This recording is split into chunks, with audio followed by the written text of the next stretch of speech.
বাংলাদেশের ইসলামী ব্যাংকে চরম নৈরাজ্য চলছে। একদিকে একের পর এক আন্দোলন, অন্যদিকে গ্রাহকদের মধ্যে হিড়িক পড়েছে টাকা তুলে নেবার। গতকাল সংসদেও এই নিয়ে ব্যাপক আলোচনা হয়েছে। এর প্রেক্ষিতে একটি প্রশ্ন উঠেছে, ইসলামী ব্যাংক কি তাহলে অচিরেই বন্ধ হয়ে যাবে?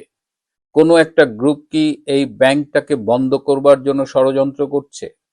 আজকে এই গুরুত্বপূর্ণ বিষয়টা নিয়েই আপনাদের সাথে আলোচনা করব। শেষ পর্যন্ত সাথে থাকবেন।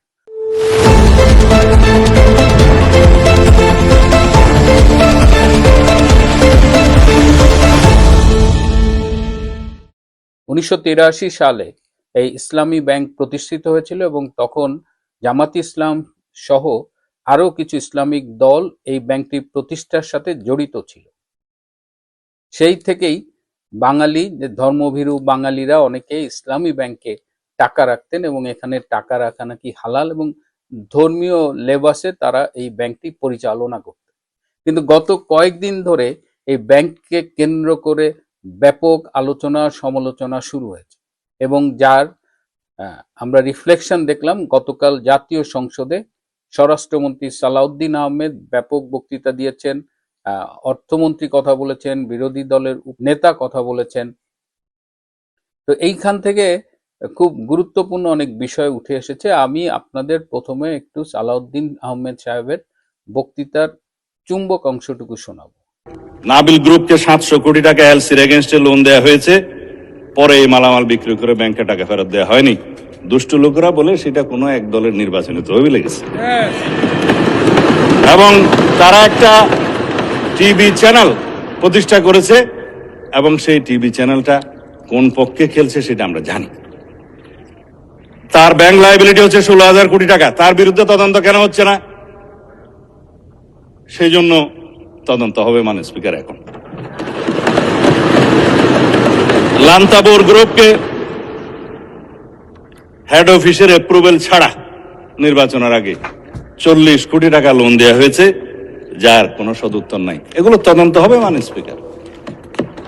সোশ্যাল কর্পোরেট রেসপন্সিবিলিটি নাম দিয়ে যারা ঢাকা থেকে কক্সবাজার পর্যন্ত বিমানের টিকিট পর্যন্ত ব্যাংকের থেকে করিয়েছে, সেগুলোরও তদন্ত হবে মাননীয় স্পিকার। রেকর্ড আছে, এগুলো পত্রিকায় প্রকাশিত হয়েছে।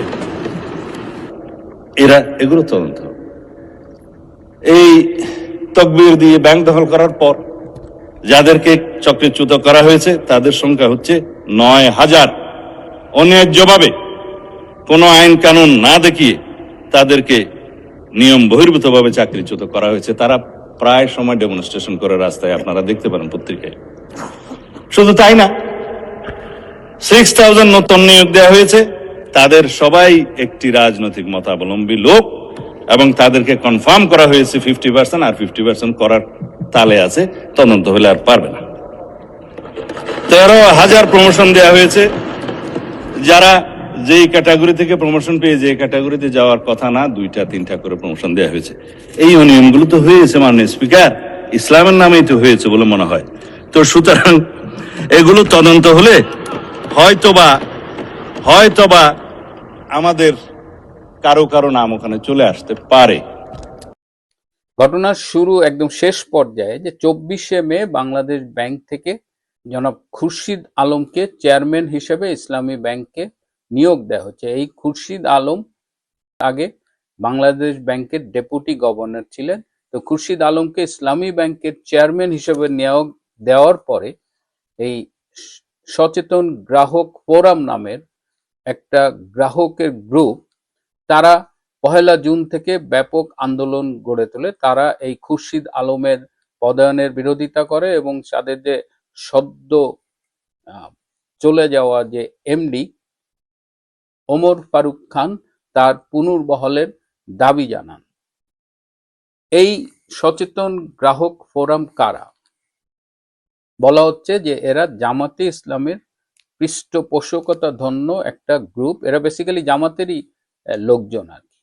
এখন এই যে তারা আন্দোলন শুরু করেছে 1 জুন থেকে, এবং তারপরে 7 দিনের মধ্যে ইসলামী ব্যাংকের গ্রাহকরা 4,000 কোটি টাকার বেশি ব্যাংক থেকে তুলে নিয়েছেন। এবং এইভাবে যদি টাকা তুলতে থাকে গ্রাহকরা, তাহলে অচিরেই ব্যাংকটি ব্যাপক সংকটের মুখে পড়বে। এমনিতেই ব্যাংকগুলোর মধ্যে সবচেয়ে বেশি খেলাপি ঋণ এখন ইসলামী ব্যাংকের, যার পরিমাণ 50%-এরও বেশি। এতদিন ইসলামী ব্যাংককে নিয়ে আমরা এসালমের অনেক দুর্নাম শুনেছি, এসালম এই করেছে সেই করেছে, কিন্তু গত 5ই অগস্ট 2024 থেকে এই ব্যাংকটির দায়িত্ব নেয় জামায়াতে ইসলামী। স্বরাষ্ট্রমন্ত্রীর সংসদে প্রদত্ত বক্তব্য অনুযায়ী একদম নারায়ে তাকবীর স্লোগান দিয়ে তারা এই ইসলামী ব্যাংকটাকে দখল করে। এই জন্য আমি এই সালাউদ্দিন সাহেবের বক্তৃতাকে এত গুরুত্ব দিচ্ছি, কারণ তিনি এটি সংসদে বলেছেন। এটি পল্টনে বা কোনো রাজনৈতিক সভার মেঠো বক্তৃতা নয়। সুতরাং এটা কিন্তু খুব গুরুত্বপূর্ণ। এবং তিনি বলেছেন যে 2024 সালের 5ই আগস্ট ব্যাংকটির দায়িত্ব নেবার পর থেকে এই ব্যাংকের একটা স্কিম আছে, আরডিএস, রুরাল ডেভেলপমেন্ট স্কিম। এই স্কিমের অধীনে প্রধানত নারীদের লোন দেওয়া হয় 5,000, 10,000, 20,000 টাকা করে। 2024 সালের 5ই আগস্ট পর্যন্ত এই আরডিএস এর থেকে লোন দেওয়া হয়েছিল 11,000 কোটি টাকা। আর 2024-এর 5ই আগস্টের পর থেকে এই মাত্র 1.5 বছরের লোন দেওয়া হয়েছে 11,000 কোটি টাকা। এবং এই টাকাটা একটি রাজনৈতিক দলের নির্বাচনে পরোক্ষভাবে ব্যবহৃত হয়েছে। যেমন কোনো একজন নারীকে হয়তো 10,000 টাকা দেওয়া হয়েছে এবং বলা হয়েছে তাকে জামাতে ইসলামের প্রার্থীকে ভোট দিতে, এবং জামাতে ইসলামের প্রার্থীকে ভোট দিলে বেহেশতে যাওয়া যাবে, এবং এই 10,000 টাকা যে ঋণ এটা আর শোধ দিতে হবে না, বরং প্রার্থী জিতলে আরো 10,000 টাকা দেওয়া হবে। তার মানে ইসলামী ব্যাংকের টাকা দিয়ে তারা নির্বাচন করেছে। আবার তারা যে বিভিন্ন জায়গায় প্লেনে গেছে, সেটা আবার কর্পোরেট সোশ্যাল রেসপন্সিবিলিটির ফান্ড থেকে, ইসলামী ব্যাংকের যে সিএসআর ফান্ড থেকে, সেখান থেকে তারা ব্যয় করেছে। এছাড়া তারা 9,000 লোকের চাকরি অন্যায়ভাবে চ্যুত করেছে। 6,000 লোককে তারা অ্যাপয়েন্টমেন্ট দিয়েছে, সেটাও কোনো নিয়ম নীতি না মেনে, এবং প্রায় 13,000 লোককে তারা প্রমোশন দিয়েছে। অর্থাৎ ব্যাংকটাকে তারা যা ইচ্ছা তাই করেছে, হরি লুটের একটা জায়গা তৈরি করেছে। তাহলে এসালমের নামে এত বদনাম দিই, আর যারা আমরা সারা জীবন শুনে আসলাম যে সৎ লোকের শাসন চাই, তো এই হলো জামাতের সততার নমুনা, যে একটা ব্যাংকে তারা ধর্মের নামে দখল নিয়ে সেই ব্যাংকে যা ইচ্ছে তাই লুটপাট করেছে। তারা নাবিল গ্রুপ নামে একজনকে 700 কোটি টাকা লোন দিয়েছে, যে লোনটা আর ফিরে পাবার কোনো সম্ভাবনা নেই। তারা আর একটা গ্রুপকে 40 কোটি টাকা দিয়েছে, সেটাও আর পাবার কোনো সম্ভাবনা নেই। অর্থাৎ জামাত, যারা ইসলামকে রাজনীতির স্বার্থে ব্যবহার করে থাকে, এরা যে কত বড় দুর্বৃত্ত, কত বড় ভণ্ড, কত বড় বাটপার, কত বড় লুটেরা, তা এই ইসলামী ব্যাংককে কেন্দ্র করে তাদের আচরণে কিন্তু বোঝা যায়। বাংলাদেশ ব্যাংকের যে spokesperson mister Arif Hossain Khan, তিনি বলেছেন যে ব্যাংকের বিষয়ে রাজনৈতিক দলসমূহের ইনভলভমেন্ট না থাকাই ভালো।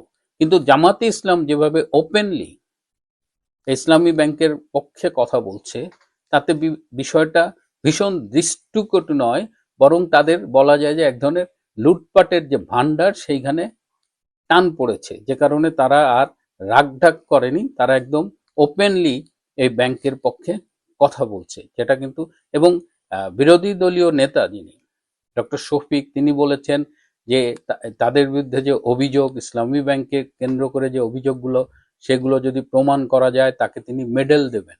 এইটা কেমন কথা? মেডেল কেন দিবেন? তিনি তো বলবেন যে প্রমাণ হলে তিনি যে শাস্তি প্রাপ্য সেটা মাথা পেতে নেবেন।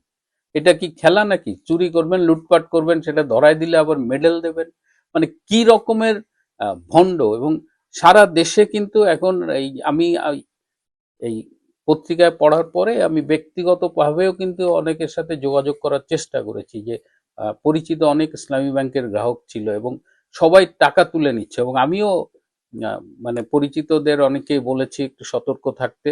এবং এখন বাংলাদেশে যে কথাটা চাউর হচ্ছে, যে ইসলামী ব্যাংকে টাকা থাকলে টাকাটা তুলে নাও, না হলে এই ব্যাংক যে কোনো দিন কলাপস করবে, এবং সেক্ষেত্রে তোমার টাকা কিন্তু মার যাবে। এই মেসেজটা কিন্তু গ্রাহকদের মধ্যে সামহাও ছড়িয়ে গেছে। যদিও অর্থমন্ত্রী বলার চেষ্টা করছেন যে এইটা রাজনৈতিকভাবে সুপরিকল্পিতভাবে এই মেসেজ স্প্রেড করা হচ্ছে যাতে ব্যাংকটা কলাপস করে, যাতে সরকারের উপরে বদনাম হয়। কিন্তু ইসলামী ব্যাংকটা নিয়ে আসলেই চিন্তা ভাবনা করা উচিত, এবং যেভাবে এইটা জামাতের গ্রিপে চলে গেছে এবং এখান থেকে জামাত শিবিরের কর্মীরা এখানে কাজ করে, তারা নিয়মিত মাসিক চাঁদা দেয় জামাতের কর্মসূচি চালানোর জন্য। সেই ভিডিওটাও আমি আপনাদের একটু দেখাতে চাচ্ছি, ছোট্ট একটা ভিডিও। আমার নাম মোহাম্মদ সাইফুল আলম। আমি আগে ইসলামী ব্যাংকে অফিসার হিসেবে ছিলাম, ওখানকার এমপ্লয়ি হিসেবে ছিলাম, অফিসার হিসেবে আমাকে চাকরিচ্যুত করা হয়। আমি একজন চাকরিচ্যুত ব্যাংকার। আমি আজকে যে বিষয়টা নিয়ে বলতে এসেছি ওটা হচ্ছে জামাত শিবির কর্তৃক আমাদের থেকে প্রতিনিয়ত প্রতি মাসে চাঁদা নেওয়া হতো বিষয়টি বলার জন্য, এবং প্রতি মাসে আমাদের থেকে আমাদের ডেজিগনেশন নির্দিষ্ট আকারে চাঁদা ছিল, আমাকে প্রতি মাসে 1,000 টাকা দিতে হতো। কিন্তু প্রতি মাসে দেওয়ার পরও ওদের এখানে বিভিন্ন প্রোগ্রাম ছিল, ওখানে যে পরিমাণ চাঁদা দাবি করা হতো পরিমাণ চাঁদাই দিতে হতো। এবং এটা ছিল ওরকম একটা প্রোগ্রাম 31 মে 2025 কর্মী সম্মেলন ওনাদের।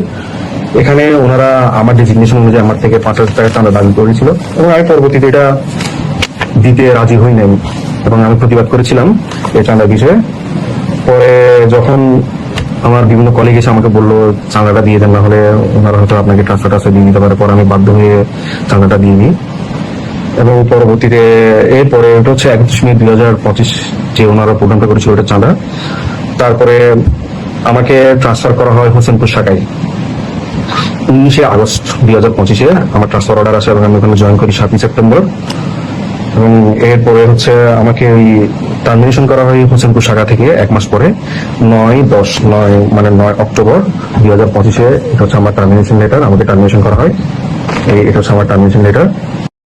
তো এই হলো মুখোশধারী জামাতে ইসলাম, যারা আহ, ইসলামের কথা বলে কিন্তু ইসলামের কোনো কিছুই তারা মানে না, রাজনৈতিক স্বার্থে তারা ইসলামকে ব্যবহার করে এবং তারা সেক্ষেত্রে অনেকটা ইবলিসের সাথে তুলনীয়। প্রিয় বন্ধুরা, আজ এ পর্যন্তই। ভালো থাকবেন, সুস্থ থাকবেন, তার চেয়েও জরুরি হলো নিরাপদে থাকবেন। সবাইকে অনেক ধন্যবাদ।